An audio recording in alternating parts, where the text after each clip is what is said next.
आइए शुक्रगुजारी करते हुए एक बार भरपूर तरीके से यीशु मसीह के लिए तालियां बजा दें, यीशु मसीह के लिए। और अपनी आंखें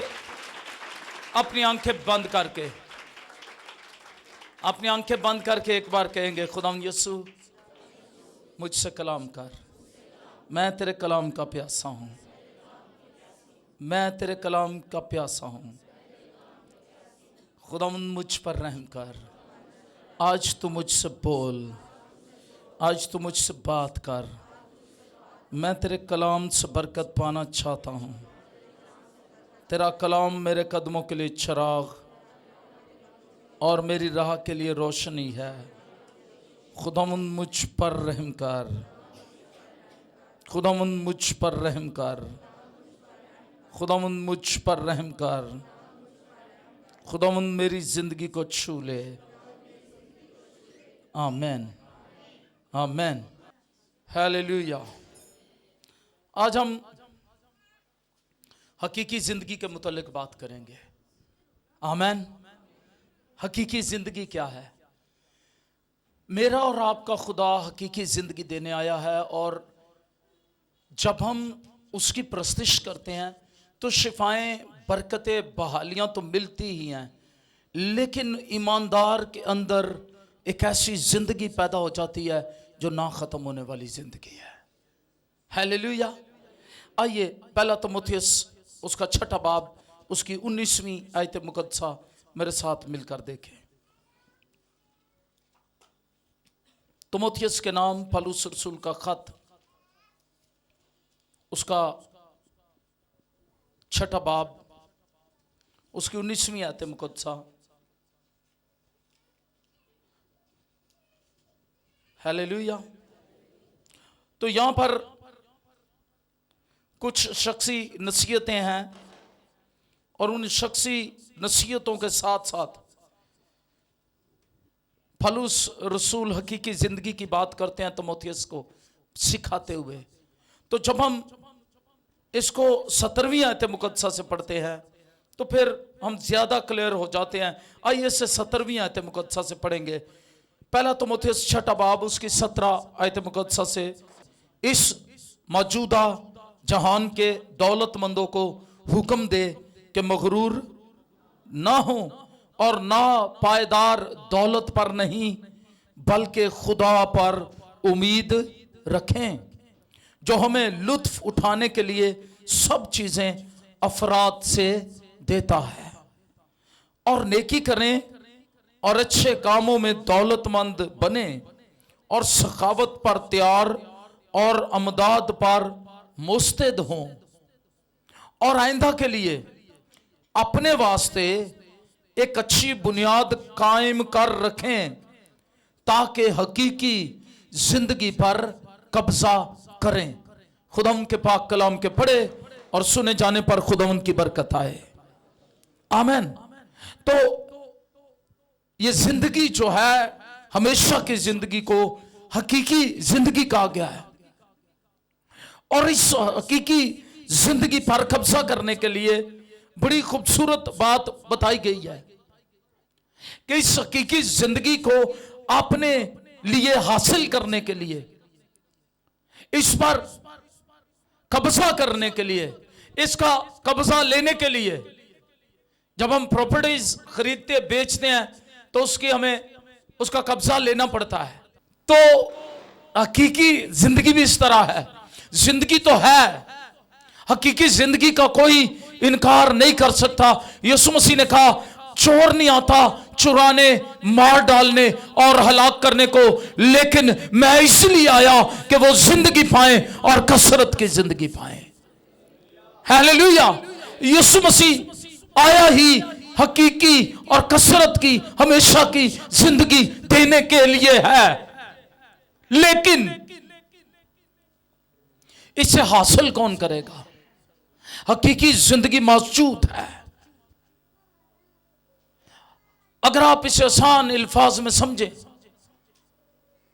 तो आपके पास गाड़ी की चाबी तो हो, लेकिन गाड़ी के कागजात आपके नाम ना हो, और गाड़ी किसी और की हो और कोई और ही चला रहा हो, उसने सिर्फ आपको चाबी दी हो, यह काफी नहीं है।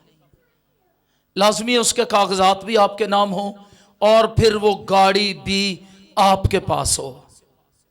आमीन। अगर वो उसके कागजात और चाबी भी आपके पास है लेकिन वो गाड़ी आपके पास नहीं है, तो वो गाड़ी आपके कब्जे में नहीं है, वो आपके कंट्रोल में नहीं है, आपकी नहीं है, वो किसी और की है चीज। इसी तरह प्रॉपर्टी है, जमीन है। मैं कभी कभी सोचता हूं कि इस मजमून में जो बात पेश की जा रही है सच्ची और असली बातें हैं, और ये कोई वहम या ख्याल नहीं है, बल्कि ये हकीकत है। ये जिंदगी ऐसी हकीकी और असली जिंदगी है जैसी हम जमीन पर गुजार रहे हैं, ऐसी ही एक हकीकी जिंदगी है। और ये जिंदगी तो दुखों से भरी हुई है, मुश्किलों से भरी हुई है, थका देती है, मुशक्कत करनी पड़ती है, क्योंकि जब इंसान ने गुनाह किया तो फिर उस पर ये मुशक्कत वारद हुई, बीमारी आ गई, नाफरमानी ने ये सब कुछ पैदा किया, मौत आ गई। लेकिन ये हकीकी जिंदगी जो है ये ख्वाब और वहम नहीं है, और ये हकीकी जिंदगी जो है वो ऐसे ही है जैसे हम हकीकत में पैदा हुए हैं। लड़कपन और जवानी और बुढ़ापे में से गुजरकर मौत तक पहुंचते हैं, जहां ये जिंदगी खत्म हो जाती है। और हकीकी जिंदगी जो है वो भी इसी तरह की एक हकीकी जिंदगी है, वो कोई ख्याल नहीं है। कुछ लोगों ने इसे ख्याल और वहम बना दिया है, और वो सोचते हैं पता नहीं हम वहां कैसे होंगे, हकीकी जिंदगी कैसी होगी, और वो उन्होंने इसको वहम बना दिया है। और मैं आपको बताना चाहता हूं, इस हकीकी जिंदगी को मौत भी खत्म नहीं कर सकती। हालेलुया। इसे मौत हड़प नहीं कर सकती, और ये हकीकी जिंदगी है, इसे कभी भी मौत खत्म नहीं कर सकती, बल्कि हकीकी जिंदगी ने मौत को हड़प कर लिया है। हालेलुया। ईमानदार के लिए बड़ी उम्मीद है, ईमानदार के लिए एक बड़ा अजर है। जैसे खुदा गैर फानी और अबदी है, वैसे ये जिंदगी जो है, हकीकी जिंदगी जो है, वो भी अबदी और गैर फानी है। हालेलुया। और जब हम इस हकीकी जिंदगी के मुतालिक और जानना चाहते हैं, तो फिर खुदा के मुकर्रा इंतजाम के मुताबिक दुनिया के तमाम गुनहगार इंसान इस जिंदगी में शैतान की फरमाबरदारी और गुलामी करते हैं, और उसके साथ आग और गंधक की झील में होंगे। यह भी हकीकी बात है। याद रखें, जो शख्स हकीकी जिंदगी पर ईमान रखता है वो हकीकी खुदा पर ईमान रखता है। अगली दफा मैं हकीकी खुदा के मुतालिक बात करूंगा। खुदा हकीकी है। जो खुदा को हकीकी नहीं समझते और वो खुदा को भी फर्जी समझते हैं, वो कभी भी दोज़ख और जन्नत के मुतालिक नहीं समझ सकते। आसमान की बादशाही उनकी समझ से बाहर है, और दोज़ख भी उनकी समझ से बाहर है। और वो कभी कभी ये कहकर गुजारा कर लेते हैं कि इतने भी तो दोज़ख चाहिए सी। इधर आप कितने भी दुखों में हो, मुसीबतों में हो, खुदा का फजल तब भी इंसान को संभालता है। दोज़ख में खुदा का फजल नहीं होगा, याद रखिएगा। इस जमीन पर खुदा का फजल है, उसका रूल कुद्दस चुंबश करता है। कलीसिया है जो दुआएं करती है दुनिया के लिए। यहां पर आप कितने दुखों, कितनी मुसीबतों में से भी गुजर रहे हो, तो भी आप जहन्नम के मुतल्लिक नजरिया और सोच को जब आप जानेंगे, आप हैरान हो जाएंगे। जहन्नम, वहां पर रोना है हर वक्त, तड़पना है हर वक्त, जवाब देना है, बदन का जलना है, आग और गंधक की झील है, रोना और दांतों का पीसना है, अंधेरे की जगह है। और एक वक्त के लिए नहीं, हमेशा के लिए एक जिंदगी वो भी है जो जहन्नम के अंदर होगी। और तमाम गुनहगारों की जिंदगी, खुदा के कलाम से नाफरमानी करने वालों की जिंदगी, मनमानी करने वालों की जिंदगी, खुदा के कलाम के खिलाफ अपने बदनों को बेहुरमत करने वालों की जिंदगी, वो उस जहन्नम की आग में जलती रहेगी। मैं हमेशा कहता हूं, शादी से बाहर हर एक ताल्लुक जो है वो गुनाह है। एक ही ताल्लुक पाक है और वो मियां बीवी का है। आमीन। जब कलाम कहता है कि हरामकार अपने बदन का भी कसूरवार है, उसके बदन से भी हिसाब लिया जाएगा। और उसके बदन से हिसाब कैसे लिया जाएगा? उसके बदन को जहन्नम की आग में फेंका जाएगा। उसका यही बदन जलेगा वहां पर। छोटे बड़े सब मुर्दों को बदन दिया जाएगा। ईमानदारों के बदन जलाली बन जाएंगे। Hallelujah, hallelujah. लेकिन गुनहगारों के बदन, मैं अक्सर कहता हूं, जिन बदनों की भी वो बड़ी नुमाइश करते हैं, उनके ये बदन जहन्नम की आग में जलते रहेंगे। यही बदन उन्हें फिर दिए जाएंगे। ईमानदारों को भी यही बदन दिए जाएंगे जब वो जिंदा होंगे। ऐसी शक्ल सूरत होगी, लेकिन जब वो जलाली बन जाएगी, उस पर अजीब नूर, अजीब शादमानी होगी। वहां कुबड़ापन नहीं होगा, बीमारी नहीं होगी, वहां पर बेरौनकी नहीं होगी। एक अजीब रौनक, फरिश्तों की मानद हम हो जाएंगे। ये ईमानदारों का अजर है। लेकिन गुनहगारों के बदन आग और गंधक की झील में जलेंगे, जिसे बाइबल मुकद्दस में जहन्नम कहा गया है। इब्लीस और उसकी बदरूएं वहां उनके साथ होंगी, हर वक्त, हर लम्हे, हर पल। इधर थोड़ी देर के लिए किसी में बदरुआ आ जाए तो आपको पता है क्या हाल होता है। फिर एक फर्द में बदरुआ आ जाए तो सारा परेशान हो जाते हैं। तो वहां पर तो हर पल, हर लम्हे, हर पल, हर लम्हे बदरुओं के साथ ही वो रहेंगे। हम इसीलिए बुलाए गए हैं, खादम इसीलिए बुलाए गए हैं कि हम सच्चाई की मुनादी करें। और हम सच्चाई की मुनादी करते हैं ताकि दुनिया बच जाए। पौलुस कहता है, हम खुदा का खौफ जानते हुए आदमियों को समझाते हैं। हम समझाते हैं खुदा का खौफ जानते हुए। शरीर की बदी से मेरे दिल में ख्याल आता है। कलाम खुदा में मुकद्दस कलाम में लिखा है, शरीर की बदी से मेरे दिल में ख्याल आता है, खुदा का खौफ उसके पेश नजर ही नहीं है। लेकिन ईमानदार खुदा के खौफ को समझता है, वो उसके इंतजाम को समझता है, इलाही मंसूबा जो खुदा का उसको समझता है। और वो जहन्नम के हकीकत भी जानता है और वो खुदा की बादशाही जन्नत की हकीकत भी जानता है। हालेलुया। तो ये हमेशा की जिंदगी जो है, ये ईमानदारों का हक है। लेकिन गुनहगार हमेशा हमेशा उस आग और गंधक की झील में, उस अजाब में जलते रहेंगे। अभी वक्त है। खुदा ने मुझे और आपको बचाने के लिए, दुनिया के गुनहगारों को बचाने के लिए, मखलूकात को छुड़ाने के लिए खुदा ने इंतजाम किया है, बंदोबस्त किया है।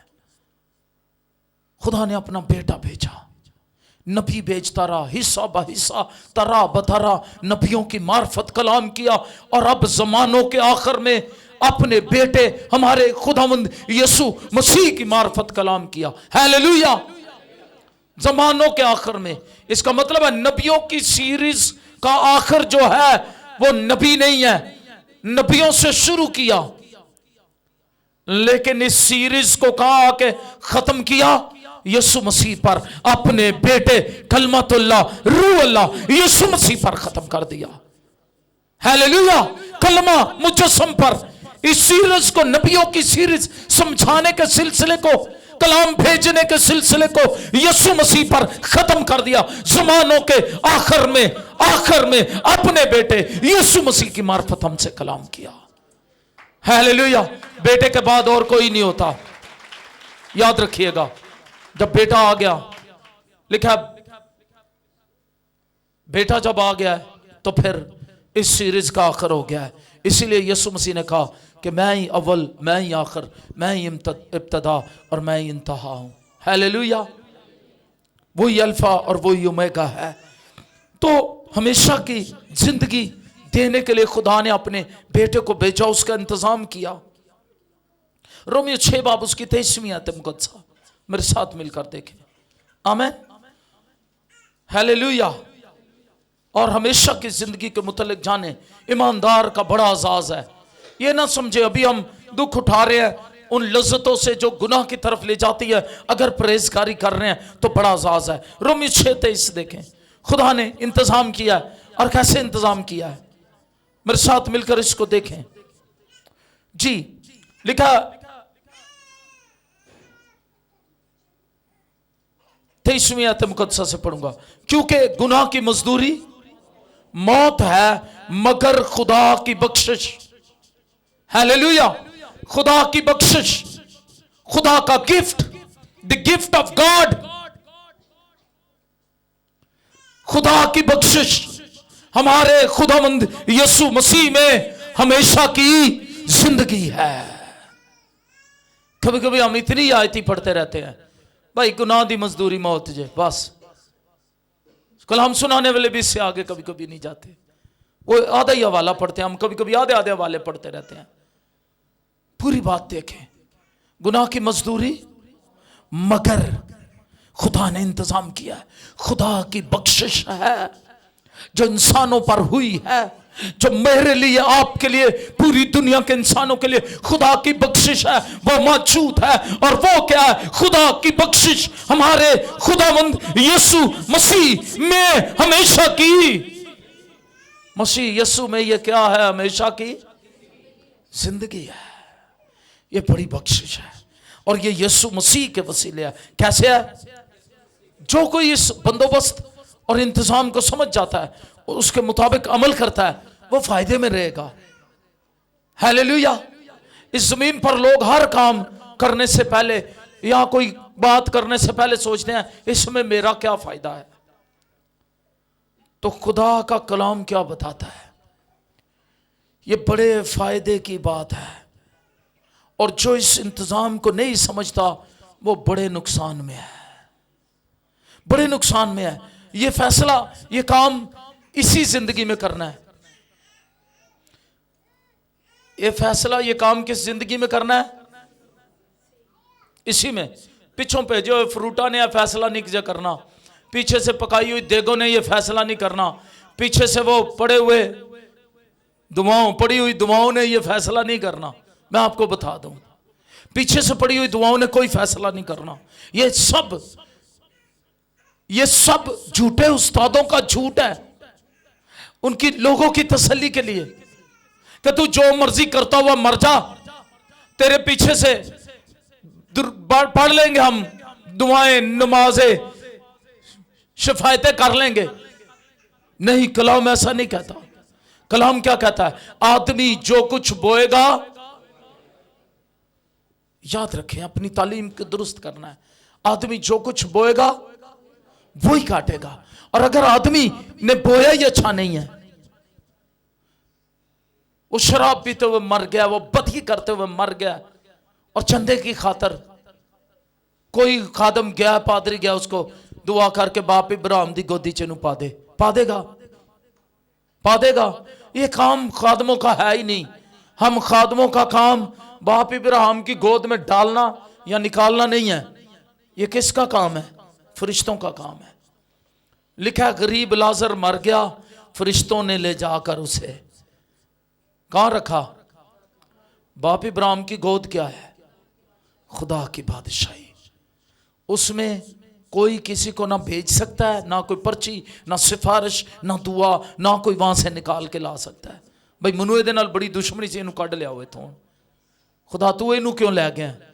ये आदमी जो कुछ बोता है वो ही, और जिन्होंने इस जिस्म से गुनाह बोया वो अबदी हलाकत की फसल काटेंगे, जहन्नम की आग।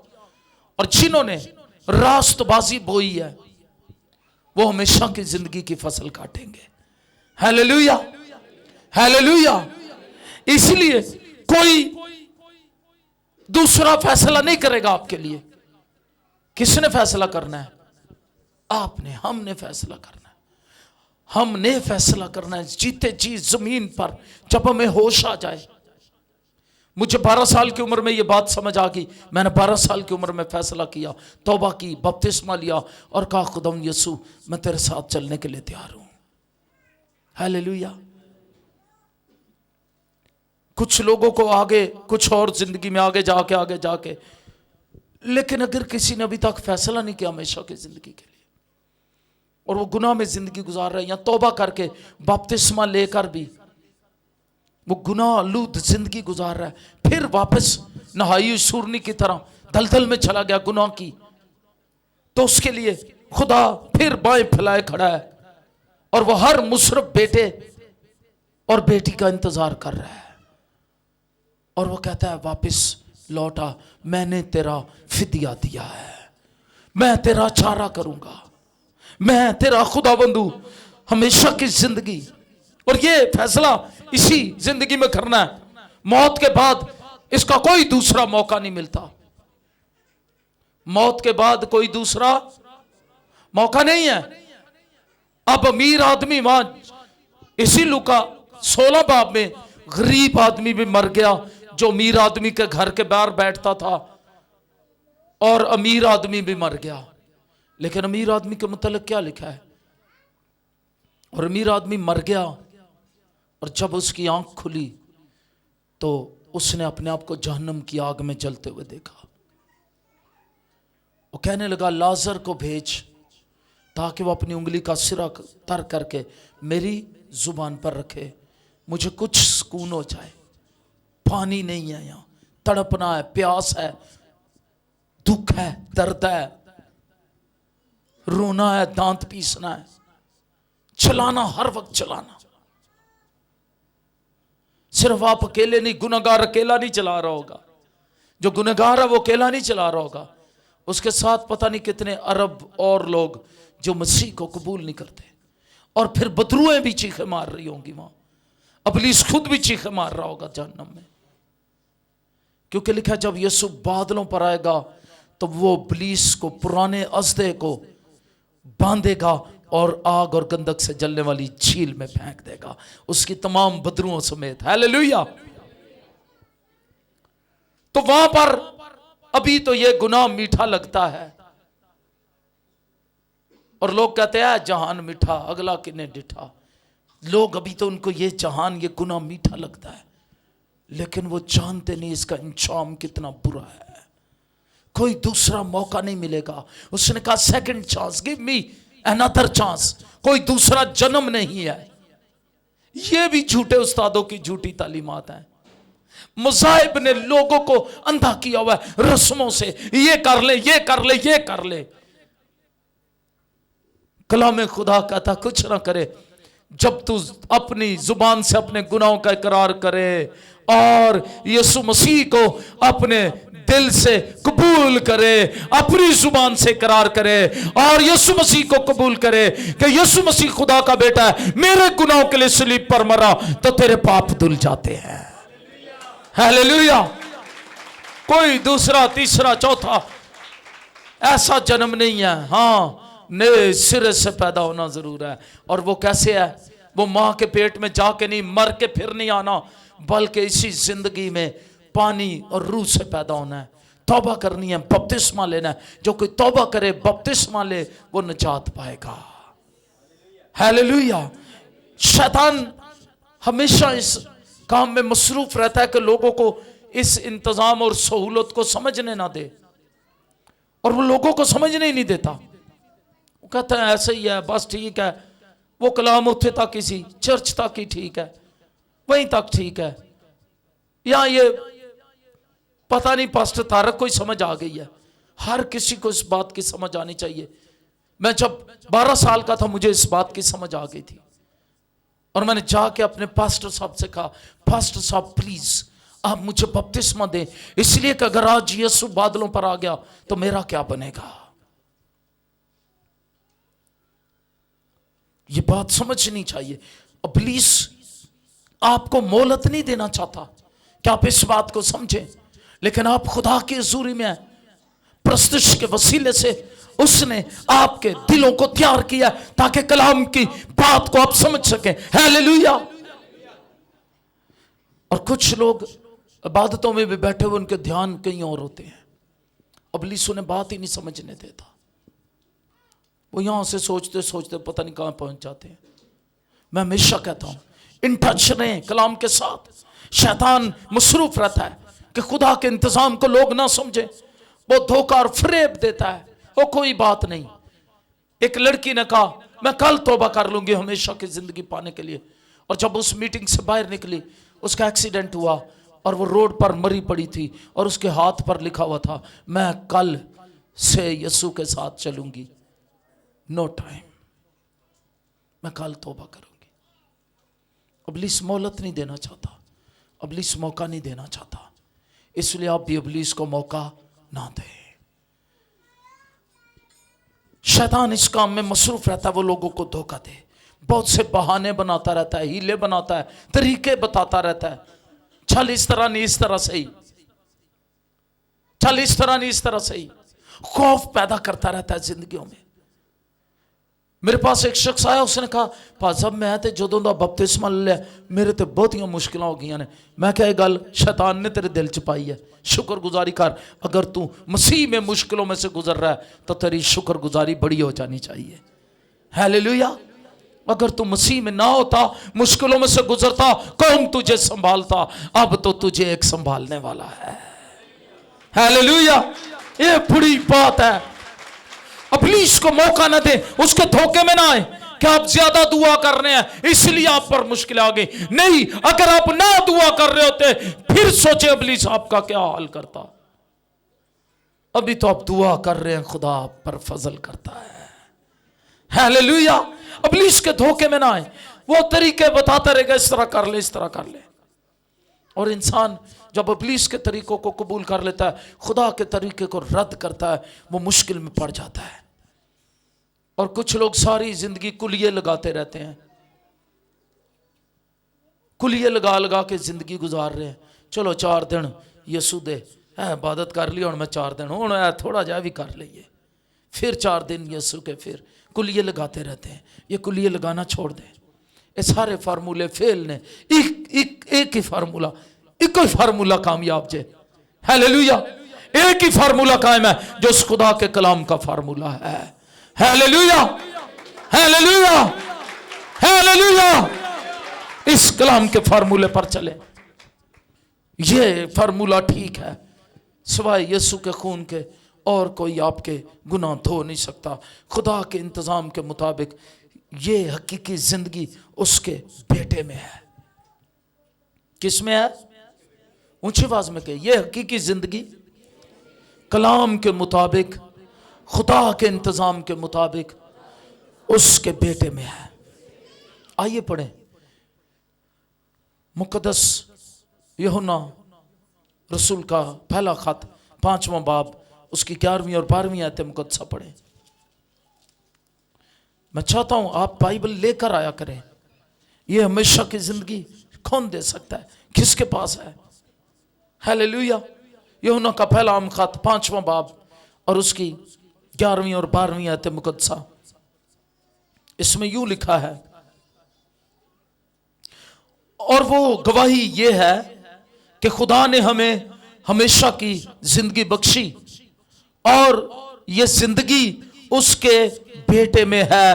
जिसके पास बेटा है उसके पास जिंदगी है, और जिसके पास खुदा का बेटा नहीं उसके पास हमेशा की जिंदगी भी। हमेशा की जिंदगी सिर्फ खुदा के बेटे के पास है, जो मर गया, दफन हुआ, तीसरे दिन मुर्दों में से जी उठा, मौत, कब्र, पाताल पर फतह पाई, आसमानों पर चढ़ गया, खुदा बाप की दाहिनी तरफ बैठा हुआ है, मुकद्दसों की शिफायत कर रहा है, और जहां से वो फिर आएगा। क्या करने आएगा? मरने नहीं आएगा, शादी करने भी नहीं आएगा, क्योंकि एक बार जो बदन जलाली हो जाता है उसको फिर जिस्मानी ख्वाहिशात नहीं होती। हालेलुया। अब वो बदन कैसा हो गया यीशु का? बगैर जलाली बदन बने कोई आसमान पर रह नहीं सकता। लोगों की रूहें गई, परवारी गई, जलाली नहीं थे, वो रूह सिर्फ गई, बदन नहीं गया उनका। रूह गई, परवारी गई, वापस आ गई।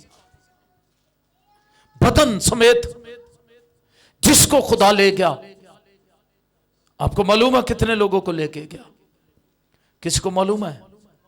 यीशु मसीह से पहले 2 गवाहियां तौरात शरीयत में मौजूद हैं, और जहां 2 गवाही मिल जाएं वो सच्ची हो जाती है। हालेलुया। यीशु मसीह से पहले 2 गवाहियां शरीयत में मौजूद थी। पहला शख्स जो जिंदा आसमानों पर उठाएगा, उसका ये खाकी बदन जलाली बन गया। वो शख्स, उसका नाम हनूक था। लिखा वो खुदा के साथ साथ चलता था। 365 बरस की उम्र में उसके बेटे और बेटियां भी थी, फिर भी वो हमेशा की जिंदगी को समझता था। हम कभी कभी बहाना बनाते हैं, अब मेरे बच्चे मेरे वास्ते बड़ी मुश्किल ने। पहले बच्चे मांगते हैं दुआएं कर करके, फिर कहते हैं मैं इबादत पे इसलिए नहीं आ रही, बच्चे बड़ा तंग करते हैं। भाई भी कहते हैं मैं क्या करूं, बच्चे हैं छोटे। हनूक के भी बच्चे थे, उसकी बीवी भी थी। कभी कभी शोर जो है, मर्द जो है, वो बड़ा बहाना बनाते हैं, अब बस अब मैं तो ठीक होना चाहना, अब बस यही वजह तो ही नहीं मैं ठीक होने, यही नहीं ठीक होने देती। हनूक के मुतल्लिक बहुत बड़ी गवाही है। वो शादीशुदा था, उसके बच्चे भी थे। लिखा तो भी खुदा के साथ साथ हर रोज चलता था। हालेलुया। और बड़ी खूबसूरत बात लिखा, वो खुदा को पसंद आया। क्या आ गया? हालेलुया। और लिखा खुदा ने उसे उठा लिया। इतना पसंद आया, अब खुदा उसके बगैर रह ही नहीं सकता। हालेलुया। एक दिन मेरे और आपके साथ भी ऐसा होने वाला है। दूसरी गवाही, फिर मैं बताता हूं, मेरे और आपके साथ भी ऐसा होने वाला है। दूसरी गवाही किसकी है? एलिया की। एलिया को आतशी रात आसमानों से आए और बैठा कर ले गए। हालेलुया। आसमानी गड्डी आ गई। हालेलुया। वो मेरे एक उस्ताद गीत गाया करते थे, भाई सोच कर ले विचार कर ले, भैने सोच कर ले विचार कर ले, गड्डी आने वाली टिकट तैयार कर ले। आसमानी गाड़ी आ गई, रथ आ गया, आसमानी लश्कर उठा के ले गए। हालेलुया। एक वक्त और भी ऐसा होने वाला है। और फिर यीशु भी मुर्दों में से जी उठा, जलाली बदन बन गया। और जलाली बदन जो है वो ना दुख ना मौत उन पर गालिब आ सकती है, ना कोई और चीज उन पर गालिब आ सकती है। वो जलाली बदन के साथ अब बादलों पर से आएगा। शादी करने नहीं आएगा, मैं आपको बताऊं। शादी का भूखा होता तो पहले ही कर लेता, जितनी मर्जी कर लेता। खुदा का कलमा था ना, लेकिन उसका मकसद इस जमीन पर आने का शादी नहीं था। उसका मकसद अजली अबदी शादी था। उसकी शादी होगी, मैं बताता हूं, होगी यीशु की शादी, लेकिन जिस तरह लोग समझते हैं उस तरह नहीं होगी। उसकी शादी भी जलाली होगी और रूहानी होगी। मैं और आप उसकी दुल्हन होंगे और वो हमारा दूल्हा होगा। ये शादी होगी उसकी। वो मरेगा नहीं, दफन भी नहीं होगा, और ना ही जिस्मानी बनेगा, बल्कि मुझे और आपको जलाली और रूहानी बना देगा। लिखा है थस्सलुनीकियों के खत में पढ़े, करंथियों के खत 15 बाब में पढ़े, लिखा है आसमान से एक पल में एक दम में यह होने वाला है, आसमान से मुकर्रब फरिश्ते की आवाज खुदा के नरसिंगे के साथ खुदावंद यीशु मसीह उतर आएगा। एक बड़ी ललकार, नरसिंगे की आवाज, और खुदावंद खुद आवाज देकर आएगा। और पहले तो वो जो मसीह में मुए वो जी उठेंगे, फिर हम जो बाकी जिंदा होंगे वो बदल जाएंगे, जलाली बन जाएंगे बदन, और इस तरह हम खुद ही हवाओं में उड़ना शुरू कर देंगे और हवाओं में उड़कर उसका इस्तकबाल करेंगे और फिर हमेशा उसके साथ रहेंगे। ये है प्रोसेस, आएगा। हालेलुया। उसके आने का एक और मकसद क्या होगा, यह हकीकी जिंदगी को समझने की जरूरत है। लिखा वो आएगा, इब्लीस को मारेगा और जहन्नम में फेंकेगा। एक और काम क्या करेगा, वो मौत को नेस्त करेगा, फिर नया आसमान नई जमीन होगी। हालेलुया। और बर्रा खुद अपने लोगों के दरमियान रहेगा। वहां ना भूख होगी, ना प्यास होगी, ना मातम होगा, ना हो नाला होगा। हम सब फरिश्तों की मानद होंगे और खुदा होगा, उसका जलाल होगा, उसके बंदे दिन रात उसकी इबादत किया करेंगे। हालेलुया। इसलिए यहां पर जो लोग हैं जो इबादत करते हैं रोज, वो प्रैक्टिस कर रहे हैं, हम प्रैक्टिस कर रहे हैं। अभी बहुत अच्छा वर्शिपर, उसने वर्शिप करते हुए वो गा रहा था, जितना भी ज्यादा शुक्रगुजारी करेंगे हम उतने ही अच्छा है, बरकतें हैं। हालेलुया। ये प्रैक्टिस है। और जो ईमानदार इबादतों पर नहीं आते और अपने आप को ईमानदार कहते हैं, वो प्रैक्टिस नहीं कर रहे। मैं सोचता हूं वो कैसे आसमान पर वर्शिप करेंगे, कैसे उसकी इबादत करेंगे। उन्होंने तो इबादत करने की जमीन पर प्रैक्टिस ही नहीं की, इसलिए वो ईमानदार भी नहीं है। याद रखिएगा, वो खुदा के कलाम पर के मुताबिक फिट नहीं है, वो आसमान की बादशाही के मुताबिक फिट नहीं है। तो यीशु मसीह खुदा का बेटा, जिसके पास बेटा है उसके पास, हालेलुया हालेलुया। यूहन्ना की अंजील निकालें 10 बाब 28वें आयत मुकद्दसा। बहुत से हवाले हैं लेकिन मैं चाहता हूं यूहन्ना की अंजील 10 बाब 28वीं आयत मुकद्दसा निकालें। यीशु मसीह ने कहा, मेरी भेड़ें मेरी हैं और कोई उन्हें मेरे हाथ से छीन नहीं सकता, और मेरा बाप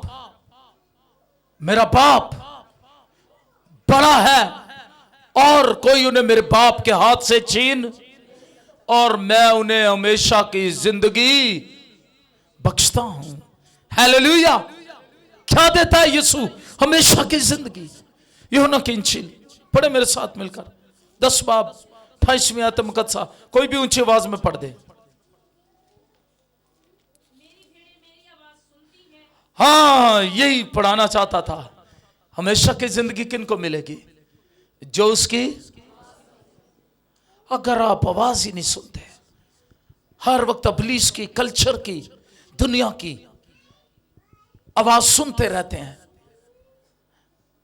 हर वक्त आपके ज़हनों में, कानों में इब्लीस की प्रस्तिश, नेगेटिव प्रस्तिश, फिल्मी गाने और दूसरी चीजें गूंजती रहती हैं, फिर आप यीशु की आवाज कहां से सुन सकते हैं? क्योंकि आपके कान ट्यून नहीं है यीशु की आवाज सुनने के लिए। आपके कान तो कोई और आवाजें सुनना चाहते हैं, आपका दिल ट्यून नहीं है उसकी आवाज सुनने के लिए। ईमानदार हर रोज उसकी आवाज सुनता है, एक दिन नहीं। कितने दिन सुनता है जी? ईमानदार कितने दिन यीशु की आवाज सुनता है? हर रोज। मेरी भेड़े मेरी आवाज, कितने दिन? सिर्फ इतवार दे इतवार? कितने दिन? हर रोज। जी पढ़े। मेरी भेड़ें मेरी आवाज सुनती हैं और मैं इन्हें जानता हूं, और वो मेरे पीछे पीछे चलती हैं, और मैं इन्हें हमेशा की जिंदगी बख्शता हूं, और वो अब तक कभी हलाक ना होंगी, और कोई इन्हें मेरे हाथ से छीन ना लेगा। आमीन। हालेलुया। आइए इसे फिर पढ़ते हैं। क्या लिखा है? मेरी भेड़ें, 27वीं आयत मुकद्दसा से, मेरी भेड़ें मेरी आवाज सुनती हैं और मैं उन्हें जानता हूं, और वो मेरे पीछे पीछे चलती हैं। किसी और के पीछे नहीं चलती, फिल्मी एक्टर्स के पीछे नहीं चलती, बदकारों की सी जिंदगी, गुनहगारों की सी जिंदगी, नहीं गुजारना चाहते। वो किसके नक्शे कदम पर चलते हैं? यीशु के पीछे पीछे चलने का मतलब है यीशु के नक्शे कदम पर चलना। और मेरे पीछे चलती हैं और मैं उन्हें हमेशा की जिंदगी बख्शता हूं और वो अब तक कभी हलाक ना होंगी और कोई उन्हें मेरे हाथ से छीन ना लेगा। हालेलुया! कभी हलाक ना होंगे। आप कभी हलाक नहीं होंगे ईमानदार। हालेलुया! ईमानदारों गौर से सुन ले, आप कभी हलाक नहीं होंगे। ईमानदार जब इस जमीन पर आंखें बंद करता, वो सांस छोड़ देता है, तो मौत उसके लिए दरवाजा है जिसमें से गुजर कर वो यीशु मसीह के हजूरी में चला जाता है। हालेलुया! खुदा बाप के पास हमेशा के आराम में। Praise the Lord. हालेलुया! इसीलिए यीशु मसीह ने कहा जो मुझ पर ईमान लाता है को वो मर जाए तो भी, और यूहन्ना 6 बाब में कहा मैं उसे आखिरी दिन फिर जिंदा करूंगा। आखिरी दिन फिर क्या करूंगा? जिंदा कर दूंगा। वो हलाक नहीं होंगी। हलाक होने का मतलब यहां पर जो है यूनानी में वो है वो जहन्नम की आग में नहीं जाएंगी, अबदी हलाकत में नहीं जाएंगी, जहां रोना और दांतों का पीसना वो वहां नहीं जाएंगी, क्योंकि कोई उन्हें मेरे हाथ से छीन नहीं सकता, छीन ना लेगा। मेरे हाथ से छीन कर मेरी भेड़ों को कोई जहन्नम में फेंक नहीं सकता। वो कभी हलाक नहीं होंगी क्योंकि हमेशा की जिंदगी उनकी है। हालेलुया! और कहा जहां मैं हूं वहां तुम भी होगे। उसकी भेड़ें भी कहां होंगी? जहां यीशु खुद है। यह जिंदगी मुफ्त है, यह जिंदगी हकीकी अबदी है। हालेलुया! कैसी जिंदगी है? मुफ्त और अबदी जिंदगी, ना खत्म होने वाली जिंदगी। यह जिंदगी मसीह में पोशीदा है। मेरे पीछे के यह जिंदगी मसीह में छुपी हुई है, मसीह में पोशीदा है। कुलसियों 3 बाब उसकी 3 आयत में लिखा है कि यह जिंदगी हमेशा की मसीह में पोशीदा है, और जब उसके अंदर है इसे कोई छीन नहीं सकता। और यह जिंदगी हर एक को अपने लिए लेना पड़ती है। मेरे बाप ने अपने लिए ली, मेरी मां ने अपने लिए यह हमेशा की जिंदगी ली, मेरे दादा ने अपने लिए ली, मेरी दादी ने अपने लिए यह हमेशा की जिंदगी ली, मेरे बहन भाई हम सब, मैं अपने लिए यह हमेशा की जिंदगी लूंगा, मेरी बीवी अपने लिए लेगी, मेरे बच्चे अपने लिए लेंगे। हालेलुया! हम किसी दूसरे के लिए यह हमेशा की जिंदगी नहीं ले सकते, ना इसे खरीद सकते हैं। एक झूठ यह भी बोला गया मसीही तारीख में कि आप इतने चंदा दे दें, इतना हदिया दे दें, आपके जो मरे हुए हैं उनके लिए भी हमेशा की जिंदगी हम अंगूठी की छाप लगा देते हैं। रोम में पोप ने, लियो दहम ने यह किया, लियो 10 जो था उसने किया, उसने पैसा इकट्ठा किया और कहा आज भी लोग आजाद समझते हैं हमेशा की जिंदगी पाने को नहीं। वो समझते हैं किसी की अंगूठी चूम ले, किसी का हाथ चूम ले, ये बड़ा आजाद है, ये कोई जन्नत का टिकट नहीं है, ये अदब हो सकता है, एहतराम हो सकता है। लेकिन हमेशा की जिंदगी पाने के लिए आपको क्या करना है?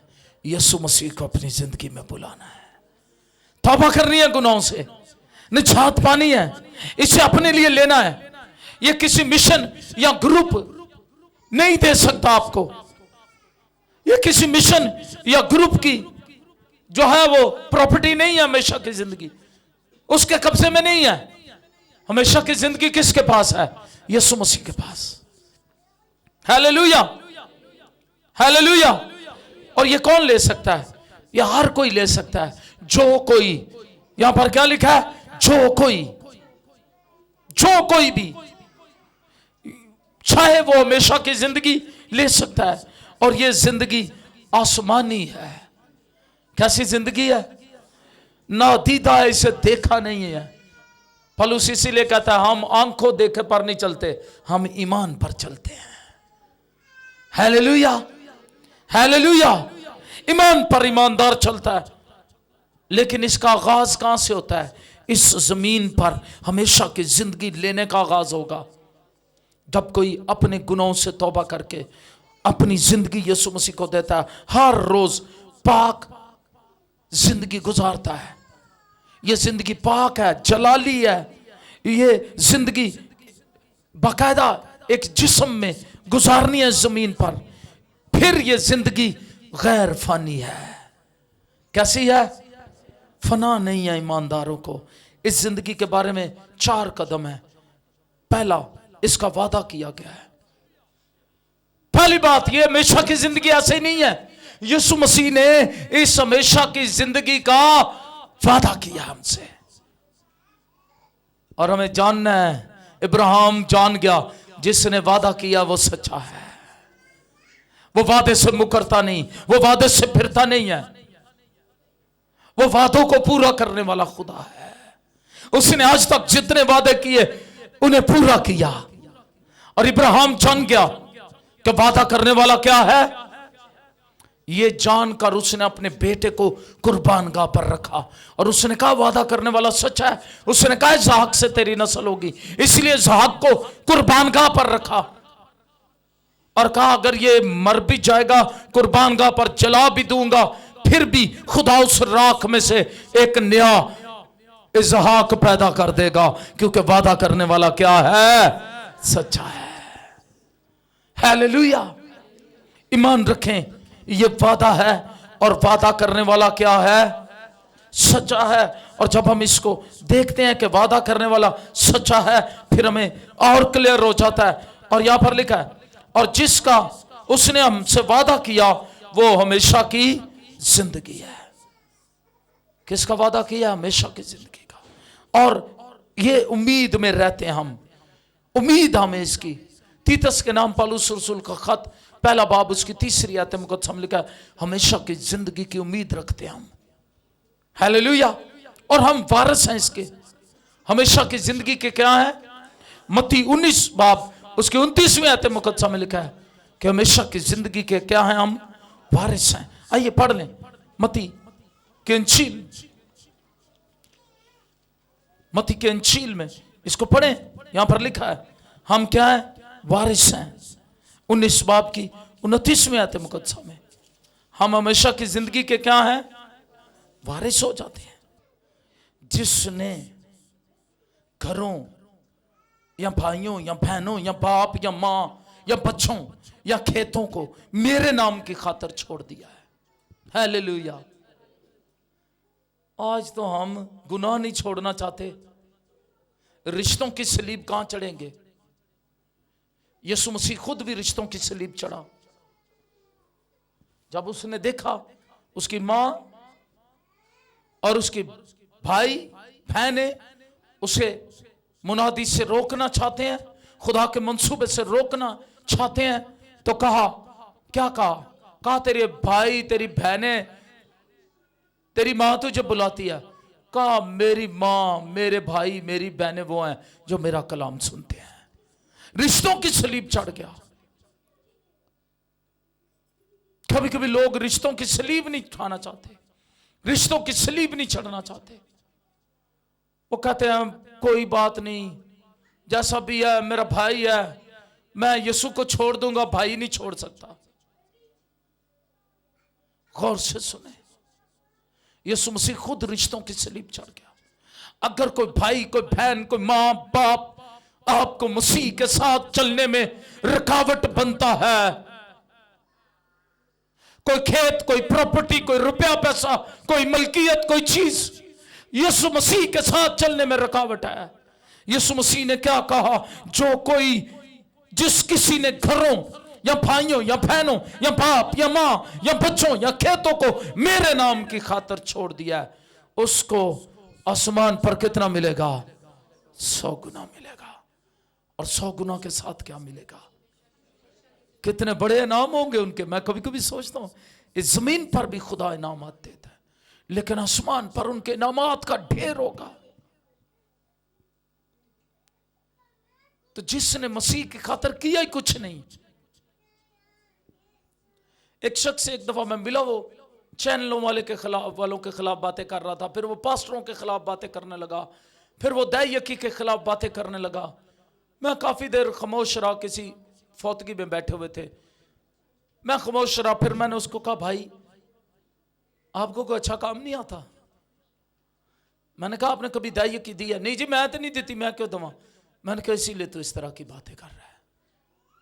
जिसके पास खुदा का बेटा है उसके पास हमेशा की जिंदगी है। वो अपने रुपए पैसे अपनी चीजों को अजीज नहीं रखता, वो किसी चीज को अजीज नहीं रखता। और यीशु मसीह ने कहा जिसने छोड़ दिया उसको 100 गुना मिलेगा और हमेशा की जिंदगी का वारिस होगा। किस चीज का वारिस होगा? और वहां बड़े इनामात। यहां देखें आप किसी की अच्छी कार देखें, अच्छी कोठी देखें, अच्छा बंगला देखें तो क्या कहते हैं? वाह बहुत अच्छा है। क्या निकलता है? निकलता है ना वाह वाह निकलता है। हम कहते हैं बहुत अच्छा है। आसमान पर भी मुझे और आपको अपने अजर अपने इनामात को बढ़ाना है। जो लोग मसीह की खातिर कुछ देते नहीं, मसीह की खातिर कुछ छोड़ते नहीं, मसीह की खातिर कुछ करते नहीं, मैं आपको बताना चाहता हूं उनके अजर भी उतने ही कम होंगे। आसमान पर उनके अजर बहुत कम होंगे। इत्थे तुहाड़ियां भावें प्रॉपर्टियां होण जिन्नियां मर्जी जमीना, लेकिन उधर नहीं। उधर जिसने दिया उसको 100 गुना मिल जाएगा। हालेलुया। और मैं कभी कभी सोचता हूं वहां पर भी ऐसा होगा। जितना कोई मसीह से ज्यादा प्यार करता, जिस दिन उसने मसीह के लिए ज्यादा कुर्बानियां दी, उतना मसीह की ज्यादा कुर्बत में होगा। हालेलुया। इतनी बड़ी भीड़ में से वो मसीह के तख्त के पास होगा। Hallelujah hallelujah. उसके नामात होंगे आसमान की बादशाही में, जहां सोने की सड़कें हैं, जहां खुदा का जलाल है, वहां पर उसके नामात होंगे। उसको 100 गुना अजर मिलेगा और प्लस क्या मिलेगा? हमेशा की ना खत्म होने वाली जिंदगी का वारिस। हालेलुया। वो सारे नामात के साथ हमेशा जिंदा रहेगा। हालेलुया। जो कुछ आप मसीह के लिए करते हैं आप आसमान पर अपने इनाम को बढ़ा देते हैं। हालेलुया। 100 गुना और हमेशा की जिंदगी का वारिस होगा। और तीमुथियुस के खत में हमने पढ़ा इसको कब्जा कर लो। हमेशा की जिंदगी को क्या कर लें? कब्जा। और आइंदा के लिए जब तीमुथियुस का खत पूरा पढ़ रहा हूं तो मैं चाहता हूं मैं इसको थोड़ा सा बयान कर दूं। क्या हमने हवाला क्या पढ़ा ऊपर से? 17वीं आयत मुकद्दसा से को पढ़ना शुरू करे, 6ठे बाब की। पहला तीमुथियुस 6ठा बाब 17 आयत मुकद्दसा। इस मौजूदा जहान के दौलतमंदों को कहता रिक्वेस्ट ना कर दौलतमंदों से। वो दौलत इकट्ठी करके बैठे हुए हैं, चीजों के लालच में चीजें उनके पास हैं। तीमुथियुस को कहता है, पौलुस बड़ा जबरदस्त गवाह है तीमुथियुस, और पौलुस भी शख्सी नसीहत करते वक्त कहता है इस मौजूदा जहान के दौलतमंदों को हुक्म करके कह मगरूर ना हो और ना पायदार दौलत पर नहीं, जिसके मरने के बाद लोग हिस्से कर लेंगे, उस पर नहीं, बल्कि खुदा पर उम्मीद रखें। हालेलुया। हमेशा की जिंदगी पर उम्मीद रखें। खुदा की दी हुई बरकतों को खुदा के लिए इस्तेमाल करें। हमेशा की जिंदगी पर खुदा पर उम्मीद रखें, जो हमें लुत्फ उठाने के लिए सब चीजें अफराद से देता है। और नेकी करें। क्या करें? और क्या करें? और अच्छे कामों में दौलतमंद बने। कौन से कामों में? अच्छे कामों में। और सखावत पर तैयार हों। हम खुद ब्रांड के कपड़े खरीद लेते हैं। आप में से कितने हैं जिसने कभी किसी भूखे को खाना खिलाया हो?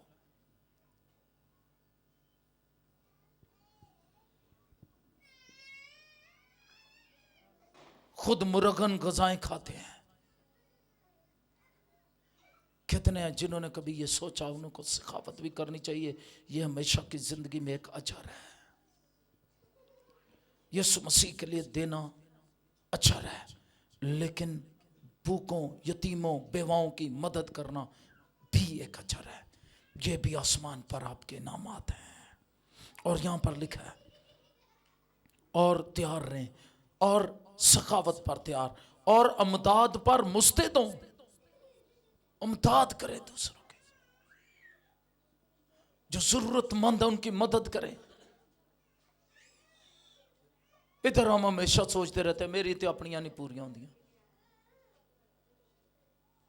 याद रखें, खुदा के कलाम पर अमल करें और आइंदा के लिए अपने वास्ते एक अच्छी बुनियाद कायम कर रखें ताकि हमेशा की जिंदगी पर कब्जा करें। फिर हमेशा की हकीकी जिंदगी पर, जो हमेशा की जिंदगी है उसको हकीकी जिंदगी लिखा, हकीकी जिंदगी पर क्या कर लें? कब्जा कर लें। हालेलुया। तो इसका कब्जा करना है, ये वादा है, ये उम्मीद है, ये मिरास है। आप वारिस हैं इस हमेशा की जिंदगी, इसको कब्जा कर लें। और ये काम सारे इस दुनिया में रहते हुए करने हैं। 3 काम इस जमीन पर रहते हुए करने हैं। वादे पर यकीन, उम्मीद रखनी है और वारिस बनना है। लेकिन चौथी बात, चौथा काम आसमान पर जाकर होगा, हम फिर कब्जा कर लेंगे। Hallelujah, hallelujah. दूजा नु कब्जा नहीं जे मिलना, मैं पहले बता दूं। कलाम कहता है उनके लिए रोना, दांतों का पीसना होगा। ईमानदारों को वहां पर सफेद मुहीन कतानी कपड़े पहनने का इख्तियार हासिल होगा। हालेलुया। ये हमेशा की जिंदगी है, इसके मालिक हो जाएं। इस जिंदगी का मालिक और मंबा यीशु मसीह है। ये जिंदगी मौत पर गालिब आ गई है। हालेलुया। ये हकीकी जिंदगी का मालिक और मंबा कौन है? यीशु मसीह है। पढ़ते जाएं फिर आमीन करते हैं। अमाल 3 बाब उसकी 15वीं आयत मुकद्दसा। इस जिंदगी का मालिक कौन है? यीशु मसीह, कोई और नहीं है, यीशु मसीह। और लिखा मगर जिंदगी के मालिक को कत्ल किया जिसे खुदा ने मुर्दों में से जलाया, उसके हम गवाह हैं। दुनिया ने उसे सलीब दिया, खुदा ने उसे फिर मुर्दों में से जिंदा किया। वही जिंदगी का मालिक है और हम उसके क्या हैं? गवाह हैं। आइए हमेशा की जिंदगी को ले, शिफाएं मिल जाएंगी जब हमेशा की जिंदगी का मालिक, जिसके पास बेटा है उसके पास जिंदगी है। जब जिंदगी का मालिक आपके अंदर आ जाएगा, बदी चली जाएगी, गुनाह निकल जाएगा। गुनाह का इकरार करेंगे, वो आएगा, उसका पाक रूह आपके अंदर आएगा और फिर हमेशा की जिंदगी आ जाएगी। बरकतें ही बरकतें आ जाएंगी। हालेलुया। आइए दुआ मांगना शुरू करें। आइए अपने पांव पर खड़े हो जाएं। कितने हैं जो अपनी जिंदगी आज यीशु मसीह को देते हैं? आइए अपने पांव पर खड़े हो जाएं, अपनी आंखें बंद करें, अपने सरों को झुकाते हुए अपने पांव पर खड़े हो जाएं। Hallelujah, hallelujah, hallelujah. शामाना रबा खामाना रासी। दुआ में लग जाएं, दुआ में लग जाएं, दुआ में लग जाएं। अपनी जिंदगी यीशु मसीह को दें। दुआ में लग जाए, दुआ में लग जाए। अगर कलाम की समझ आपको आई है, आज अपनी जिंदगी यीशु मसीह को दें। अपने गुनाहों का इकरार करें, अपनी जिंदगी यीशु मसीह को दें। कहे खुदा यीशु, मैं आज से हमेशा की जिंदगी का वारिस होना चाहता हूं। खुदा यीशु, मैं अपनी जिंदगी तुझे देती और तुझे देता हूं। खुदा यीशु मुझे छू ले। खुदा यीशु मेरी जिंदगी को ले। कहना शुरू करे, खुदा यीशु मेरे गुनाह माफ कर। कितने हैं जो आज अपनी जिंदगी यीशु मसीह को देते हैं, जिन्होंने तौबा नहीं की, बपतिस्मा नहीं लिया या बपतिस्मा लेकर तौबा करके भी गुमराही की राह पर है, आज अपने हाथ आसमान की तरफ बढ़ा दे और कहे खुदा यीशु मुझे छू ले। सारा खौफ, सारी बदरुए, सारी लानते, सारी बीमारियां, सारी नशे की लानत, सारी बीमारी, सारा इब्लीस का नापाक गंदात आप पर से उठ जाएगा। आप हमेशा की जिंदगी के वारिस हैं। Hallelujah, hallelujah, hallelujah. रेकमाने रोबा था रबा काता रबा। खुदा जितनों ने अपने हाथ आसमान की तरफ बढ़ाए हैं, इनकी जिंदगियों का छू ले। तौबा करें, बपतिस्मा ले गहरे पानी का, बाप बेटे रूह कुद्दस के नाम में बपतिस्मा लेकर तौबा करके खुदा यीशु तेरे साथ अपनी जिंदगी गुजारे और तुझ में बढ़ते रहे। तेरे लहू की धारा इन पर आए। खुदा मन कुदूस खुदा, ये हमेशा की जिंदगी तुझ में पोशीदा है। जब तो हमारे अंदर आ जाता है हमेशा की जिंदगी आ जाती है। खुदावंद यीशु आज इनके इकरार को कबूल कर, इनकी जिंदगियों को छू ले अपने फजल से, अपने रहम से, अपनी मेहरबानी से, अपनी कुदरत से, अपनी जलाली हुजूरी से एक एक को छू ले। रवा कमाना रेबेसा कमाना इलोरी के मेरे रेबेसा कमा इबोरी के मेरे रो रो रो सकमा इबोरी सुंदरी कमा इलोर के रेबेसा ला। आज गुनाह के बंधन तोड़, आज इब्लीस को शर्मिंदा कर दे, आज अपनी कुदरत को जाहिर कर, आज हर एक बंधन टूट जाए। आज तेरे जलाल के लिए हर एक लानतों के बंधन, तारीकियों के बंधन, बीमारियों के बंधन यीशु मसीह के नाम में इन जिंदगियों पर से उठ जाए। खुदावंद यीशु के नाम में, खुदावंद यीशु के नाम में, खुदावंद यीशु के नाम में लबरक मरोसिया। जब खुदावंद आज तेरे लोग अपनी जिंदगी में तुझे बुला रहे हैं, खुदावंद जिन घरों में मियां बीवी के दरमियान प्रॉब्लम है, दुआ करते उनका प्रॉब्लम चला जाए, मियां बीवी एक दूसरे के साथ वफादार हो जाए। बच्चे नाफरमान है या नशा करते हैं या लानतों के नीचे हैं, यीशु के नाम में उनके बच्चे फरमाबरदार हों। इब्लीस के हाथ से उन्हें छुड़ा, घरानों को बाबरकत बना दे, हमेशा की जिंदगी के वारिस बन जाएं अपने पूरे पूरे घरानों समेत। कोई रहा हुआ मालूम ना हो, किसी का बाप, किसी की माँ, किसी का बेटा और बेटी जहन्नम की आग में न छाए। ये अपने अपने खानदानों के लिए फिक्र करे, दुआ करे, शिफायत करे, रोजे रखने वाले हों। गुनहगारों को बचाने के लिए जो बच गए हैं, खुदावंद वो काम करें और काम करें। खुदावंद तू फसल का, खुदावंद तारीकी की कुव्वतों को डांटते हैं, बीमारियों को डांटते हैं, लानतों को डांटते हैं, गुर्बत को डांटते हैं, इब्लीस के नापाक गंदे मंसूबों को डांटते हैं। का माना रबासा दुआ में लगे रहेंगे, और दुआ में लगे रहेंगे। खुदा उनकी खादमा सारा के साथ मिलकर दुआ मांगेंगे। Hallelujah hallelujah.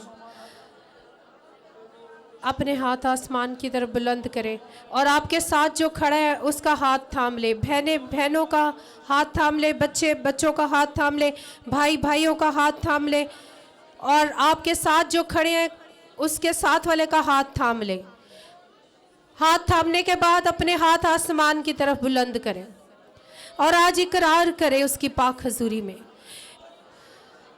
और शुक्रगुजारी करना शुरू करें और उससे कहे, खुदावंद कदूस मेहरबान खुदा, मैं तेरा शुक्र करती हूँ, मैं तेरा शुक्र करता हूँ। आज के कलाम के वसीला से खुदावंद कदूस खुदा, मैंने तुझ हकीकी खुदा को सच्चा जानते हुए, ओ तू वादों में सच्चा खुदा है, मैं ईमान रखता हूँ, मैं रखती हूँ। ईशमाला राजा खबरासी, आज अपनी दरखास्तों को, अपनी बीमारियों को, अपनी इल्तिजाओ फरियादों को उसकी पाक हजूरी में रख दे। उसने आपकी खातिर जो कुर्बानी पेश की, उस सलीब पर अपनी सारी मुश्किलें परेशानियां आज रख दे और आज सूरह कलाम के मुताबिक अपनी जिंदगी पर गौर करना शुरू करे और वादा किए हुए को सच्चा जाने। ईशमाला राजा, और दुनिया की बातों पर, उनकी बातों पर, उनके कामों पर ध्यान ना दे। और खुदावंद दुनिया की लाइशों को देखकर उनकी तरह अपना रंग तब्दील करने वाले ना बने। खुदावंद कदूस खुदा, ये दुनिया फानी है, ओ ये आर्जी घर है। खुदावंद कदूस खुदा, हमें तौफीक दे, हमें फजल बख्श दे कि हम हकीकी घर की तरफ अपना सफर जारी करने वाले हों। हम खुदावंद कदूस मेहरबान खुदा, तुझ वादा किए हुए पर ईमान रखते हुए अपनी रूहानी जिंदगियों को तेरे कलाम के मुताबिक ढालने वाले हो। और खुदावंद कदूस खुदा, हम जमीन पर नहीं आसमान की चीजों पर निगाह करते हुए आसमानी अजर के वारिस बने। ओ शाबाला राजा, हम तेरे बेटे और बेटियां कहलाने के लायक हो। ओ शोलो रोजा रखा बराजी, हमारी दुआओं में वो असर दे जो खुदावंद जिंदगियों को तब्दील कर दे। हमें अपने सच्चे गवाह बना, क्योंकि तू सच्चा है। वादा करने वाले को सच्चा जाने, अपने दिलों में शक ना लाए, क्योंकि जो दुआ ईमान के साथ की जाती है उसके बाइस बीमार शिफा पाता है। और राजा, आज ईमान रखे, आपके दुख रोग बीमारियां ओ खुदावंद कदूस खुदा मेहरबान ने उठा ली। रिशमा राजा रखा बराजी, उस बर्रे के लिए, उसकी अजीम कुर्बानी के लिए ओ शुक्र अदा करे। और रखा लो रोजो, आप मुबारक है जो उसकी पाक हजूरी में इस वक्त सरनगू है। ओ क्योंकि खुदावंद कदूस मेहरबान खुदा ने आपको अलग कर लिया, आपको कलीसिया चुन लिया और दुनिया के कामों से, बातों से हटकर आप खुदा को अवलियत देने वाले हुए, आप उसकी हजूरी में आने वाले हुए, आप उसे जलाल देने वाले हुए, आप उससे बरकतें हासिल करने वाले हुए, आप उसके फजल के नीचे हैं, आप उसके कवि हाथ के नीचे हैं। और शमाला राजा खबरासो, अपने लिए, अपने घरानों के लिए बरकतों को क्लेम करे, यीशु के लहू की कुदरत को मांगना शुरू करे। और शाला राजा बरासा, वो आसमान के दरीचों को खोलकर आपको बरकत देगा। और रखबाला रासो, उसके कलाम में लिखा है कि मैं तुझे इतनी बरकत दूंगा तेरे पास रखने को जगह ना होगी। ईशोलो रोज़ो रखबरासी, उस वादा किए हुए ओ लोडोलो रोसो को सच्चा जानते हुए ईशमा राजा रखबरासा उसके कलाम पर आमीन कहे। और रोशोलो रोज़ा बरासा, और आज से अपनी जिंदगियों से पेश करने वाले हो और खुदावंद कदूस खुदा के गवाह बने, ताकि उस हकीकी बादशाहत में दाखिल होने वाले हों जिसका उसने बनाए आलम से अब पेशतरी अपने लोगों से वादा फरमाया है। ओ शमाला राजा रखबरासी, और खुदावंद हम उस बर्रे को और उस बर्रे के नूर को और उसके जलाल को देखने वाले हों। ओ बख्श दे कि हम इस सुने हुए कलाम के मुताबिक अपनी जिंदगियों पर अमल करने वाले हों और बाबरकत जिंदगियां बने और तेरा नाम जलाल पाए। आमीन। आमीन। दुआ जारी रखेंगे। जो बीमार हैं अपने सरों पर हाथ रख लें। जहाँ जहाँ भी आप खड़े हैं बीमार हैं अपने सरों पर हाथ रख लें। यीशु मसीह के नाम में हम मिलकर हर एक तारीकी की कुव्वत को, हर एक गुर्बत की लानत को, हर एक बीमारी को, हर एक इब्लीसी तासीर को, हर एक लानत को, हर एक दर्द को, हर एक रोग को, हर एक इब्लीस के गंदे मंसूबे को यीशु मसीह के नाम में डांटते और बांधते इन बदनों को छोड़ दें। अभी इसी वक्त यीशु मसीह के नाम में इन बदनों को छोड़ दो। यीशु मसीह के नाम में हर एक लानत चली जाए, हर एक रोग मिट जाए, घुटनों का दर्द चला जाए, रीढ़ की हड्डी के दर्द चले जाएं, हर तरह की लानतें चली जाएं, गुर्दों का प्रॉब्लम चला जाए, हार्ट के प्रॉब्लम चले जाएं, पित्ते के प्रॉब्लम चले जाएं, पथरियां और रसोलियां और गिल्टियां यीशु मसीह के नाम में चली जाएं, भांजपन की लानत चली जाए यीशु के नाम में, हर एक गायनी प्रॉब्लम चला जाए, भांजपन की लानत चली जाए, हर तरह की लानतों को यीशु मसीह के नाम में डांटते और बांधते हैं। और खुदा कदूस और सलूस खुदा दुआ कर तो अपने फजल से घेर ले अपने लोगों को। हर तरह के दिमाग के प्रॉब्लम, हर तरह की लानते, हर तरह के प्रॉब्लम्स यीशु मसीह के नाम में छाते रहे। शबर रसा कामा अबर रसोलो रोबा खैमाना रा शुगर की बीमारी चली जाए, हेपेटाइटिस की बीमारी चली जाए, कैंसर की बीमारी जड़ से सूख जाए, चली जाए यीशु मसीह के नाम में। हर एक बीमारी और गिल्टियां चली जाएं, हरनिया यीशु के नाम में रिवर्स हो जाए, थायराइड का प्रॉब्लम चला जाए, गले का गिल्लड़ चला जाए, छोटी बड़ी हड्डियां बराबर हो जाएं, हर तरह की लानतें चली जाएं, भांजपन की लानत चली जाए, ये बीमारी चली जाए। भांजपन, भांज का घर बसा उसे बच्चों वाली बना दे और तेरा नाम चलाल पाए। जिनके पास जॉब नहीं उन्हें जॉब मिले खुदाम यीशु। और इब्लीस के सारे गंदे मंसूबे, जादू टूने की तासीरें छाती रहें यीशु मसीह के नाम में। कुदरत जाहिर हो, शिफाएं जाहिर हो, हर एक बीमारी जो उनके बदनों में चली जाए, अभी शिफा जारी हो जाए यीशु मसीह के